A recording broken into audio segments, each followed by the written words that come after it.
नमस्कार, सुलगता सवाल में आपका स्वागत है। मैं हूं आपके साथ वक्ता। आज सवाल करोड़ों की घोटालेबाज कांग्रेस पर उठाएंगे, जिसके खुलासे से सोनिया गांधी और राहुल गांधी जेल पहुंच जाएंगे, क्योंकि यंग इंडिया एजेएल के दफ्तर और नेशनल हेराल्ड के ऑफिस में छापेमारी के दौरान ईडी को चौंकाने वाले सबूत हाथ लगे हैं। कोर्ट भी इन सबूतों को देखकर दंग रह गया है। वो सबूत जो ये बता रहे हैं कि राहुल गांधी और मम्मी सोनिया गांधी का अपनी गैंग के साथ हवाला कारोबार चल रहा था। करोड़ों का घोटाला ये लोग कांग्रेस की आड़ में कर रहे थे और मौज काट रहे थे, लेकिन ईडी के हंटर से इनकी सारी मौज रखी की रखी रह गई, जिससे सवाल सुलग रहे हैं। क्या सोनिया और राहुल गांधी होंगे गिरफ्तार? क्या हवाला कारोबार चला रहे थे सोनिया राहुल? क्या नेशनल हेराल्ड की बिल्डिंग का गलत इस्तेमाल किया? क्या मल्लिकार्जुन खड़गे ने सोनिया के खिलाफ उगले रात? क्या ईडी के सामने आई कांग्रेस की असली सच्चाई? ये सवाल ईडी के हाथ लगे नए नए सबूतों ने सुलगा दिए हैं, जिसमें सोनिया गांधी और राहुल गांधी का फंसना तय है।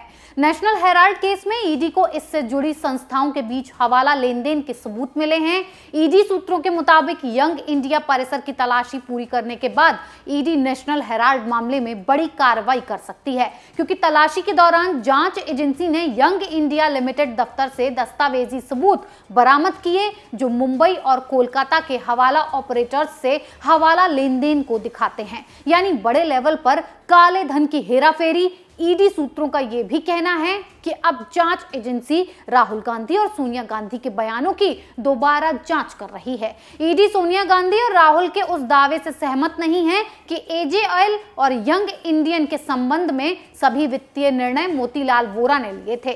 साथ ही ईडी सोनिया और राहुल गांधी के उस बयान से सहमत नहीं है जिसमें कहा गया कि यंग इंडियन से इसकी धारा 25 कंपनी की अधिनियम फर्म के रूप में मौद्रिक लाभ नहीं मिला। यानी कि सोनिया गांधी और राहुल गांधी इस फर्जीवाड़े का ठीकरा मोतीलाल वोरा पर फोड़ रहे हैं और ईडी उनके बयानों को झूठा मान रही है, क्योंकि अब जो सबूत हाथ लगे हैं वो सोनिया गांधी और राहुल गांधी का सारा काला चिट्ठा खोल रहे हैं। इसी के तहत बड़ी कार्रवाई करते हुए ईडी के अधिकारियों ने नेशनल हेराल्ड दफ्तर के यंग इंडिया लिमिटेड ऑफिस को सील कर दिया था, ताकि ये सबूत को मिटा ना सके, कागजों को कोई जला ना सके, क्योंकि इन लोगों ने सबूतों के साथ छेड़छाड़ की काफी कोशिश की है, लेकिन ईडी की सख्ती के आगे ये लोग सबूतों को ठिकाने नहीं लगा पाए। इसी वजह से ईडी ने मल्लिकार्जुन खड़गे को नेशनल हेराल्ड के ऑफिस में बुलाकर उनसे पूछताछ की। उनसे इसीलिए पूछताछ की गई क्योंकि खड़गे यंग इंडियन के प्रिंसिपल अधिकारी हैं। सीजर मेमो पर उनके साइन लिए गए हैं, साथ ही उनसे केस से जुड़े कुछ कागजात मांगे गए हैं। इसीलिए ही उनकी मौजूदगी में तलाशी भी ली गई।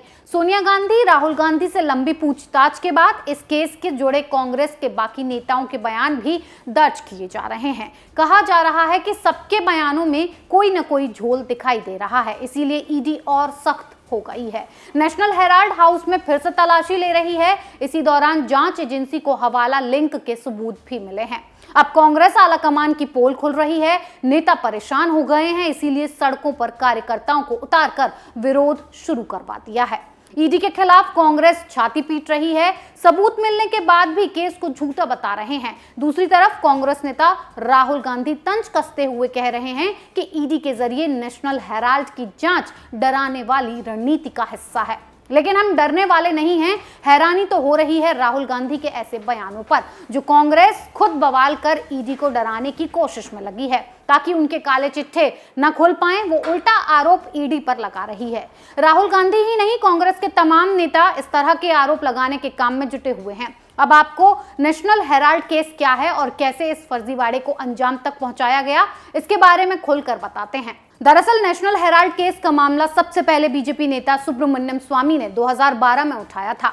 अगस्त 2014 में ईडी ने इस मामले में खुद संज्ञान लेते हुए मनी लॉन्ड्रिंग का केस दर्ज किया।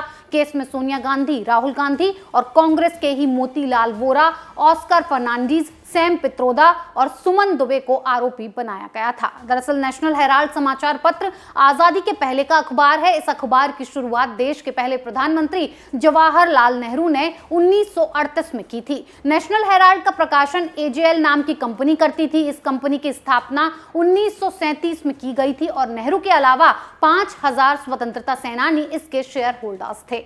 आजादी की लड़ाई के दौरान नेशनल हेराल्ड स्वतंत्रता सेनानियों की आवाज को स्थान देने वाला प्रमुख मुखपत्र बन गया। इस पत्र का उद्देश्य कांग्रेस में उदारवादी धड़े के विचारों और चिंताओं और संघर्ष को मंच देना था।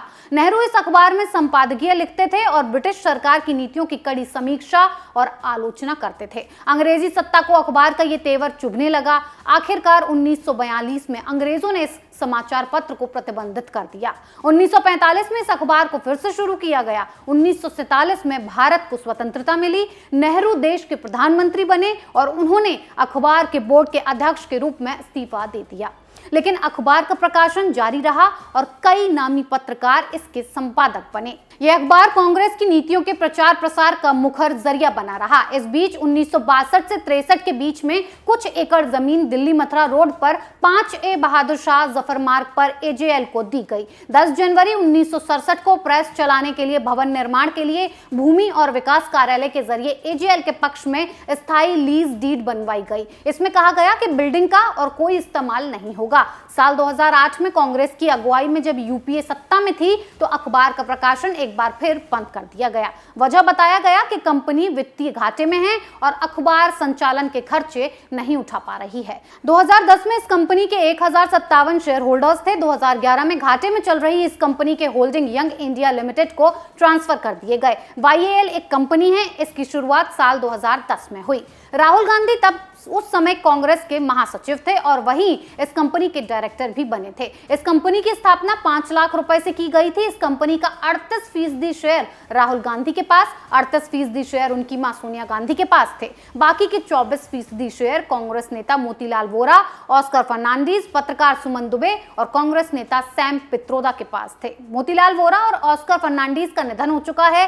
कांग्रेस का कहना है कि ये अलाभकारी कंपनी है और इसके शेयर धारकों और डायरेक्टर्स को कोई लाभांश नहीं दिया गया है। साल 2012 में बीजेपी नेता सुब्रमण्यम स्वामी ने निचली अदालत में एक शिकायत दर्ज करवाई। उन्होंने आरोप लगाया कि यंग इंडिया लिमिटेड के जरिए एजेएल के अधिग्रहण में धोखाधड़ी, विश्वासघात किया गया। इसमें कांग्रेस के कुछ नेता शामिल थे। स्वामी का आरोप था कि एजेएल ने नेशनल हेराल्ड की संपत्ति पर गलत तरीके से कब्जा किया था, उसका गलत इस्तेमाल किया गया। यानी कि गांधी परिवार ने कांग्रेस पार्टी के फंड का इस्तेमाल कर एजेएल का अधिग्रहण कर लिया, जमीन पर कब्जा किया। अब लखनऊ में एजेएल की बिल्डिंग में छापेमारी की गई तो ईडी ने खुलासा किया कि बिल्डिंग में 143 दुकानें बनाई गई थी। वहां बियर शॉप भी चल रही है और कई दुकानों को बेचा भी गया है। यानी कि कांग्रेस इस बिल्डिंग का गलत इस्तेमाल कर रही है, जिसका अब खुलासा हो चुका है। सो लगता सवाल में आज के लिए इतना ही। फिर नए सवालों के साथ पेश होंगे। तब तक के लिए देखते रहिए कैपिटल टीवी। नमस्कार।